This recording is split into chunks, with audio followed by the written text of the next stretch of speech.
Saudara pendengar yang kami kasihi dimanapun Anda berada, Anda kembali bersama kami pada acara Telaga, Tegur Sapa Gembala Keluarga. Saya Gunawan Santos dari Lembaga Bina Keluarga Kristen akan berbincang-bincang dengan Bapak Pendeta Dr. Paul Gunadi. Beliau adalah seorang pakar dalam bidang konseling serta dosen di Seminari Alkitab Asia Tenggara, Malang. Perbincangan kami kali ini tentang mertua dan menantu. Kami percaya acara ini pasti bermanfaat bagi kita sekalian dan dari studio kami mengucapkan selamat mengikuti. Pak Paul, masalah mertua dan menantu ini memang seringkali muncul ke permukaan, itu nggak cocok gitu loh Pak. Seringkali mereka bertengkar dan sebagainya dan kebanyakan memang ibu mertua dan menantu perempuannya Pak Paul. Apakah gejala seperti ini bagaimana Pak Paul? Memang sering terjadi ya Pak Gunawan. Dan yang tadi Pak Gunawan sebut biasanya ibu mertua dan menantu perempuan. Memang itu adalah salah satu contoh relasi yang seringkali akhirnya menimbulkan masalah. Tapi juga ada kalanya masalah ini terjadi di antara menantu laki-laki dengan baik itu ibu mertua perempuan maupun bapak mertua laki-laki. Jadi memang seringkali muncullah duri-duri dalam relasi sehingga akhirnya kedua belah pihak saling mengacuhkan, mendinginkan satu sama lain. Yang terjepit biasanya adalah si anaknya di tengah-tengah. Iya, itu sebenarnya kan ada penyebabnya gitu Pak Boleh. Masa tidak ada sebab kemudian pertengkaran? Nah ini kira-kira penyebab yang umum itu apa Pak Boleh? Sekurang-kurangnya ada 3 penyebab dan ini saya bagi dalam 3 jenis masalah dalam relasi mertua dan menantu. Yang pertama adalah kasus di mana pasangan nikah tinggal di rumah mertua dan mertua memperlakukan menantu sebagai tamu yang tidak mempunyai hak atas pasangan ataupun anak-anaknya. Ya, jadi benar-benar si menantu itu tuh merasa diperlakukan sebagai orang asing di rumah itu. Dia tidak pernah merasakan ini adalah rumahnya. Nah, seringkali akhirnya tuh yang satu menjadi sangat tertekan dan sudah tentu yang tertekan adalah si menantu ya. Dia mungkin bicara dengan suaminya tapi suaminya tidak bisa berbuat apa-apa atau kebalikannya kalau si pasangan nikah ini tinggal di rumah keluarga si wanita. Nah, mungkin sekali si menantu laki-laki yang merasa aduh saya kok tamu di sini, saya nggak bisa benar-benar merasakan ini rumah saya. Setiap kali pulang ke rumah seperti pulang ke rumah orang lain. Jadi akhirnya relasi antara menantu dan mertua menjadi berduri ya, bermasalah. Ya memang sebagian besar Pak Pol ya, kalau ada pasangan baru menikah lalu ikut mertuanya mereka biasanya kesulitan di dalam finansial gitu Pak Pol. Betul. Nah, dengan mereka tinggal lalu tertekan seperti tadi, khususnya yang pria itu malah menjadi minder gitu. Seringkali gitu Pak Gunawan, karena dia kan merasa ya ini kan tanggung jawab saya ini suami, saya ini kepala keluarga, tapi kok saya tidak bisa mencukupi menafkahi kebutuhan keluarga saya, mempunyai rumah tersendiri. Tapi memang itu kenyataannya memang tidak bisa, atau si suami bisa menafkahi tinggal di rumah sendiri, namun itu rumahnya benar-benar ya sangat berbeda, jauh dari rumah yang mereka tempati sekarang. Mungkin daerahnya juga tidak sebaik rumah yang ditempati sekarang. Jadi ada kemungkinan si istri atau si anak ini akan berkata, mengapa kita harus pindah ke tempat lain, ya tinggal saja di sini. Bukankah orang tua saya juga sudah membuka pintu? Dan janganlah tolak permintaan orang tua saya yang berbaik hati sudah menawarkan tempat tinggal. Jadi di pihak si anak kadang-kadang juga muncul ya akhirnya anggapan bahwa pasangannya kok kurang berterima kasih gitu. Kok udah diberikan rumah masih mengeluh, masih tidak senang lah. Kan seharusnya orang berterima kasih diberikan tempat tinggal. Tapi di bagian satunya dia akan merasa sengsara sekali. Dia tidak pernah benar-benar merasa ini rumahnya. Kalau dia menantu laki memang masalahnya bisa lebih kompleks Pak Gunawan. Karena ini akan sangat menyinggung harga dirinya dia sebagai seorang suami dan sebagai seorang kepala keluarga. Jadi kemungkinannya sangat tinggi dia akan mudah sekali pekat ya, mudah sekali tersinggung gitu. Dikit-dikit dia menganggap mertuanya sedang melecehkan dia. Iya, itu kadang-kadang juga diperparah gitu dengan adanya anggota keluarga yang lain, misalnya adik-adik atau kakak dari suaminya atau istrinya itu Pak Paul, itu ikut menekan sekali gitu. Betul sekali. Kalau itu yang terjadi, benar-benar si menantu itu tuh akan dikeroyok rasanya gitu. Dia sendirian sungguh-sungguh dah. Dia tidak merasa ada yang berpihak padanya. Nah, ini situasi yang sangat rentan terhadap munculnya konflik yang parah, Pak Gunawan. Namun saya juga melihat kasus seperti ini, Pak Gunawan. Ada yang akhirnya ya berkata, ya saya tidak akan meninggalkan orang tua saya. Sebab ya saya harus merawat orang tua saya tidak bisa saya biarkan begitu saja, saya harus membalas budi sebagai anak dan sebagainya. Akhirnya ya mereka akan memilih untuk tetap tinggal di rumah itu, tapi si menantu ya akan selalu tertekan. Nah ini yang kadang-kadang terjadi. Ya, nah, kalau sudah begitu jalan keluarnya bagaimana ya Pak? Seharusnya mertua merelakan menantu menjadi mitra ya, bukan bawahannya. Sebab ada kalanya ini yang terjadi juga Pak Gunawan. Mertua kadang-kadang lupa ya bahwa ini adalah ya menantu dan ini seharusnya diperlakukan sebagai mitra. Jadi akhirnya ada apa-apa mertua putuskan sendiri, dan yang celakanya kadang-kadang putuskannya itu konsultasi dengan si anak. Mungkin orang tua beranggapan ya sama juga lah konsultasi dengan si anak, nggak usah konsultasi dengan menantu. Tapi buat si menantu, wah ilah, ini benar-benar nih sebuah perlakuan yang menghina dia ya. Dia makin merasa dia nggak diikut sertakan. Jadi saya kira jalan keluarnya si mertua harus merelakan menantu menjadi mitra ya. Misalnya juga yang lainnya memberikan hak penuh kepada menantu untuk berbuat ya, lebih bebas, lebih sekehendak hatinya di rumah. Memang ini tidak realistik ya. Memang tidak seharusnya. Sebab rumah ini adalah tempat kediamannya. Jadi saya juga pikir kebalikannya juga harus berhati-hati. Kadang-kadang ada menantu yang berpengharapan ya bahwa seharusnya lah mertua saya itu tuh memberikan saya kebebasan sepenuhnya untuk berbuat apa saja dengan rumah ini. Dia mau masukin adiknya, dia mau masukin kakaknya, dia mau ubah hordennya, dia mau ubah meja makannya, nggak apa-apa, ini kan rumah dia. Nah, sebagai menantu juga, ya dia harus tahu diri lah gitu. Ini kan bukan tempat kediamannya, ini rumah mertuanya. Jadi, bisa-bisalah membawa diri. Tapi, di dalam relasi ini, sebaiknya memang si mertua lah yang mengundang si menantu menjadi mitra. Ada apa-apa ya cukup silakan konsultasikan dengan si menantu. Di pihak si menantu ya dia juga bawa diri lah, jangan sampai berbuat sekehendak hatinya dengan rumah itu. Iya, seringkali konflik itu timbul bukan karena masalah-masalah itu gitu Pak Paul ya. Hanya penyebabnya memang itu, tapi pemicunya itu biasanya hal-hal sepele itu lalu keras sekali pertengkaran di antara mereka. Betul sekali, betul sekali. Bisa-bisa misalkan urusan makan Pak Gunawan. Urusan terkecil itu tuh. Si menantu misalkan diundang makan ya, diajak makan bersama. Terus dia belum siap ya, dia masih mengerjakan sesuatu.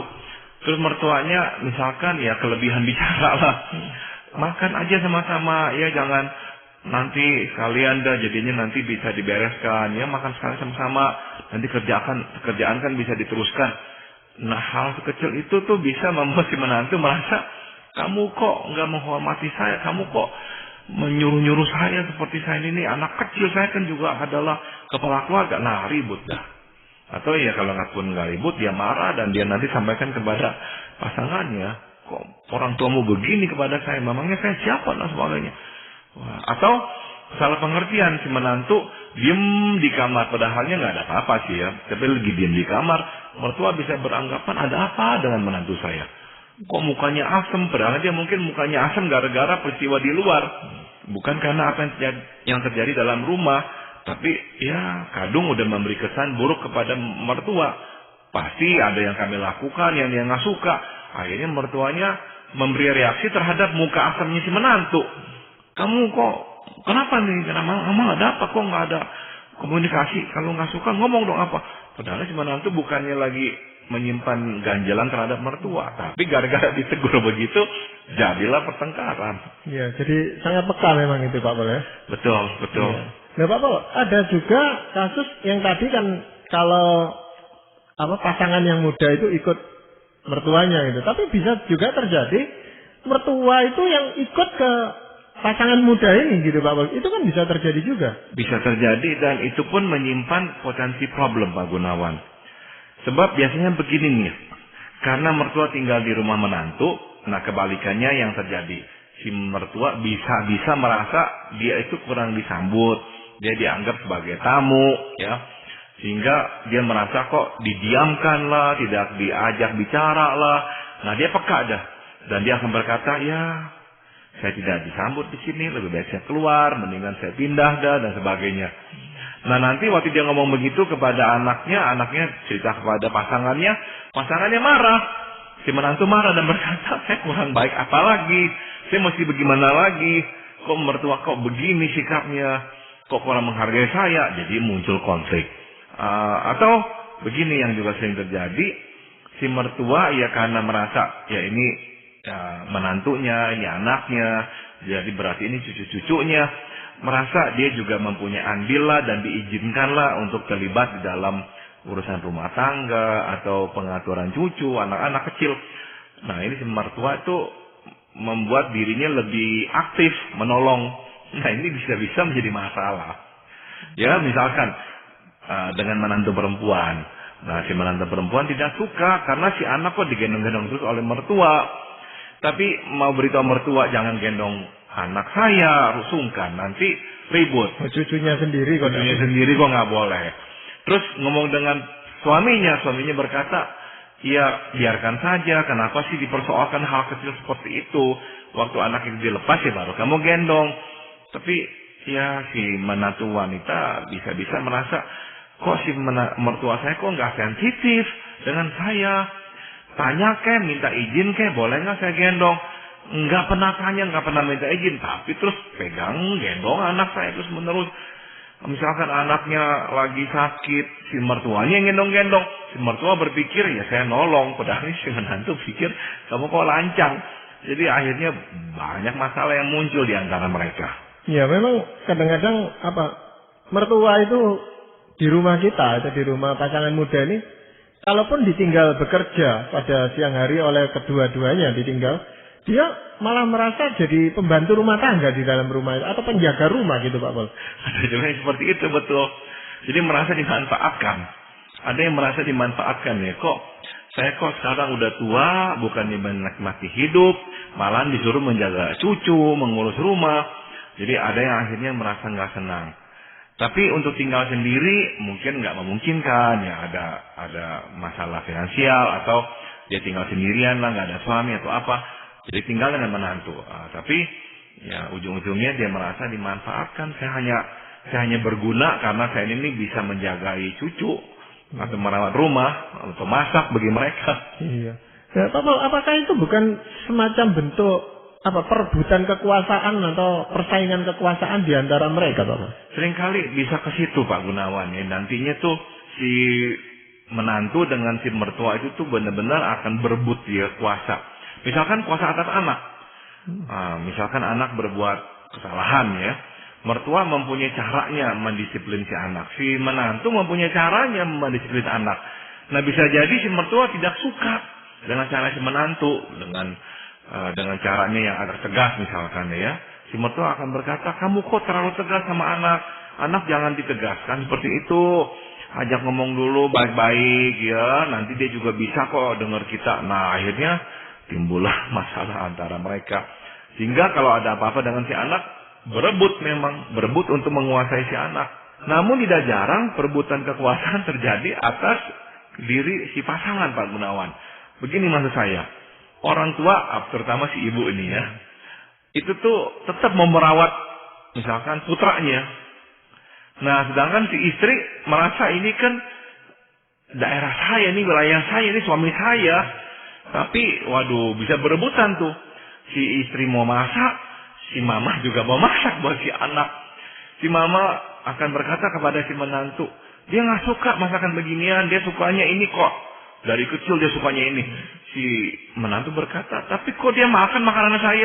Iya, tapi dia nggak gitu suka, dia sukanya ini. Nah, udah berebutan melayani si menantu jadinya. Melayani si anak jadinya. Iya.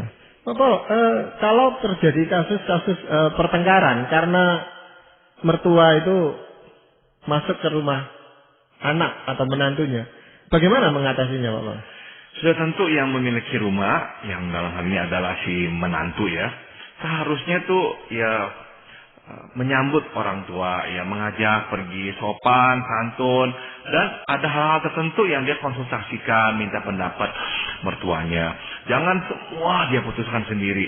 Ya biarkanlah, libatkan orang tua ya dalam pengambilan keputusan tentang rumah, apakah mau dicat, apakah mau diapakan, ya atau kan dalam pengaturan anak, konsultasikan, tanya-tanya, sebaiknya gimana nih ya si anak kok begini nih ya, kalau mama dulu bagaimana, kalau papa dulu bagaimana.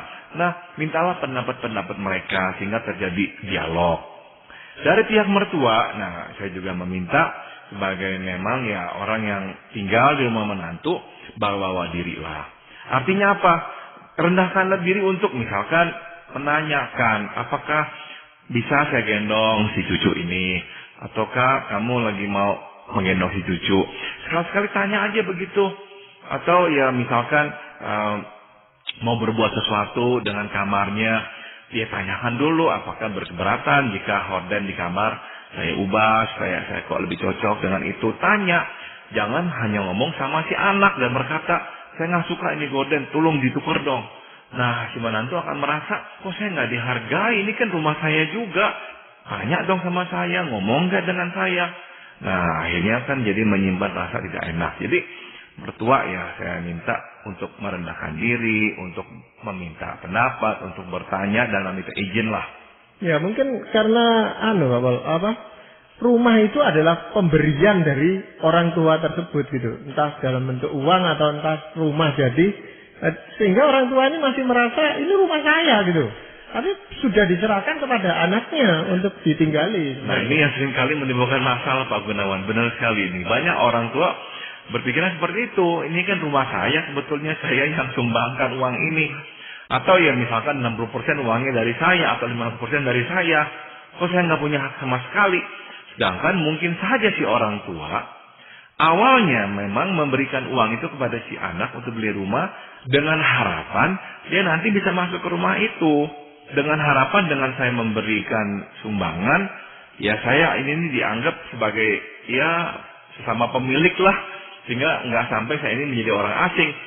Tapi yang menempati rumah itu akan berkata, ini rumah kami. Bapak Ibu kan hanya menumpang di sini. Wah, ini makanya akhirnya bisa muncul banyak masalah. Iya. Bapak, kalaupun antara menantu dan pasangannya ini ya, berpisah dengan orang tuanya, jadi tidak serumah gitu Pak Bos. Apakah tidak mungkin timbul kasus-kasus seperti itu Pak Bos? Bisa juga Pak Gunawan, meskipun intensitasnya akan jauh lebih berkurang ya, karena tidak serumah.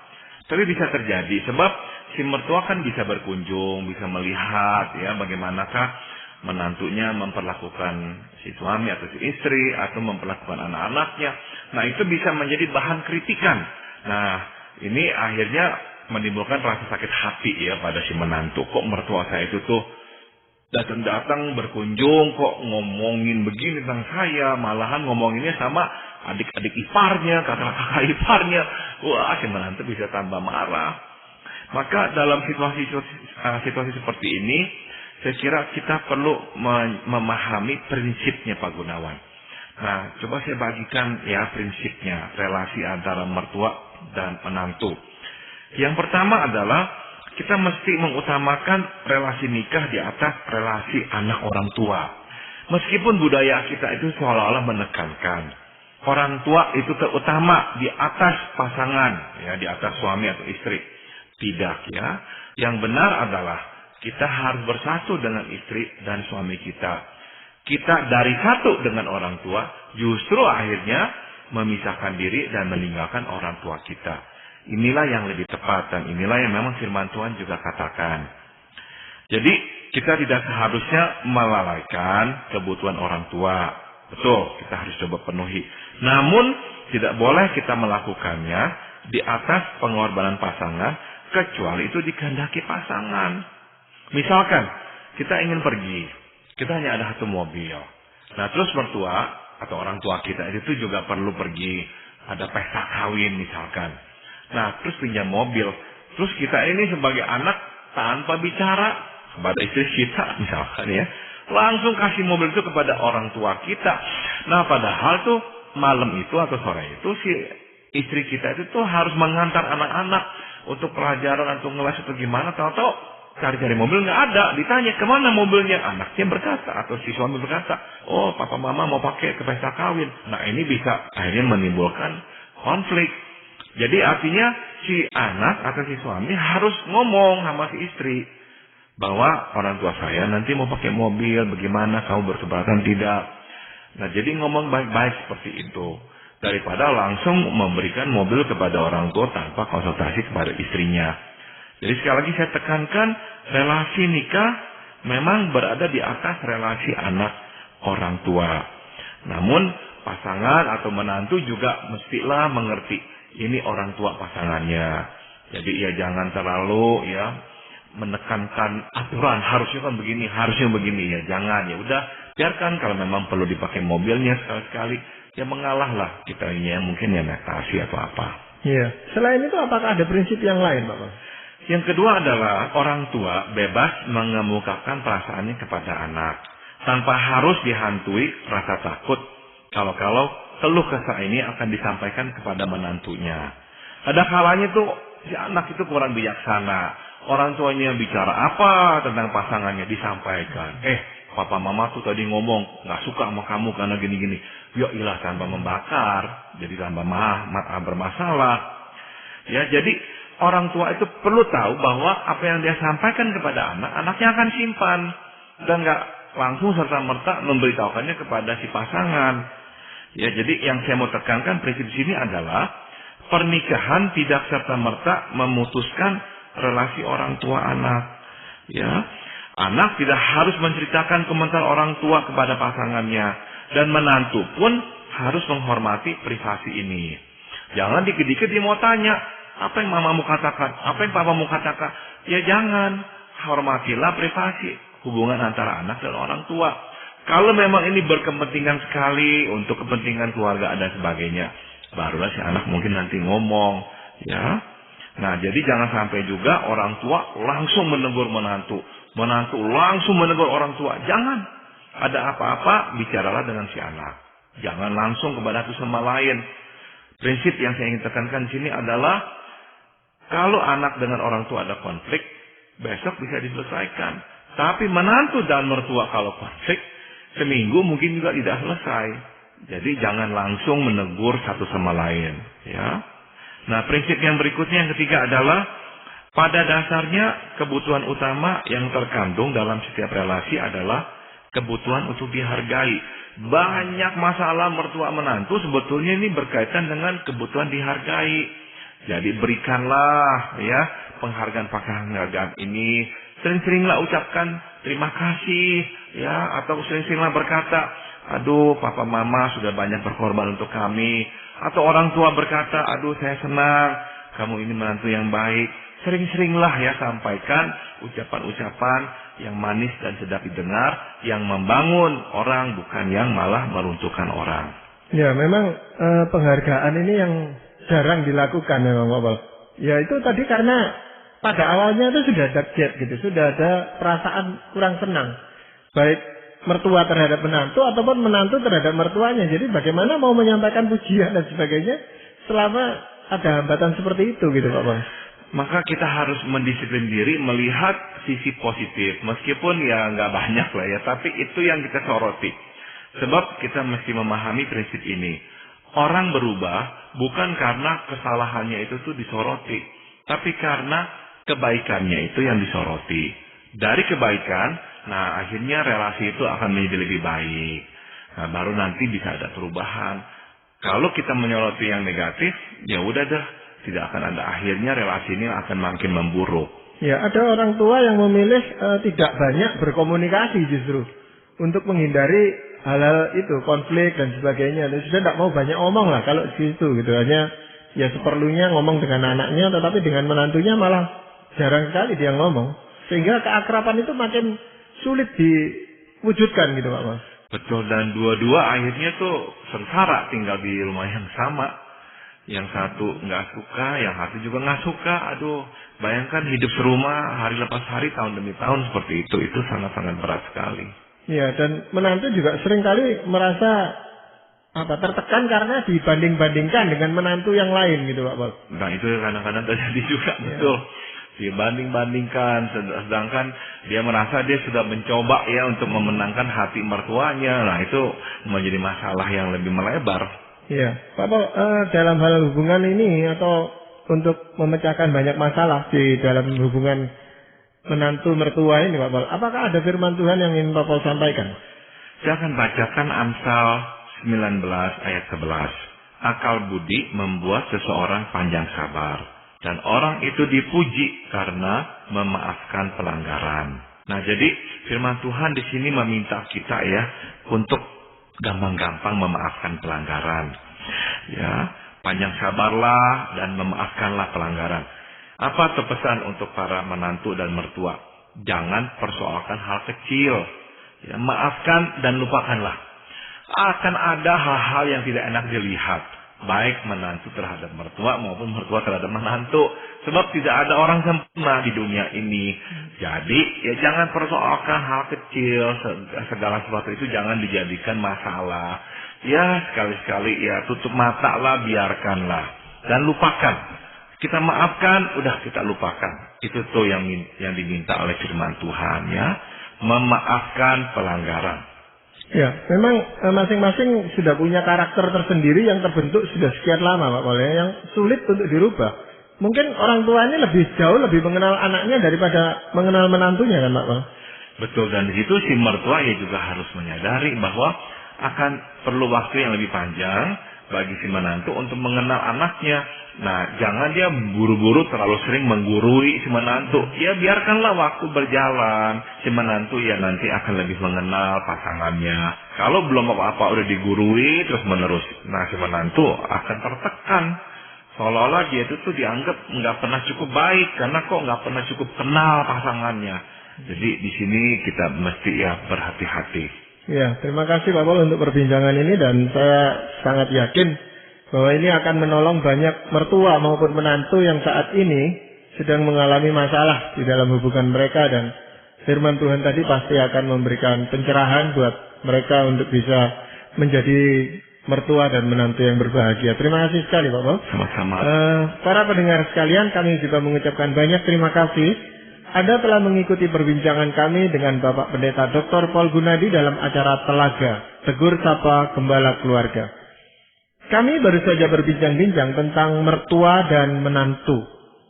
Bagi Anda yang berminat untuk mengetahui lebih lanjut mengenai acara ini, silakan Anda menghubungi kami lewat surat. Alamatkan surat Anda ke Lembaga Bina Keluarga Kristen atau LBKK, Jalan Cimanuk 58, Malang.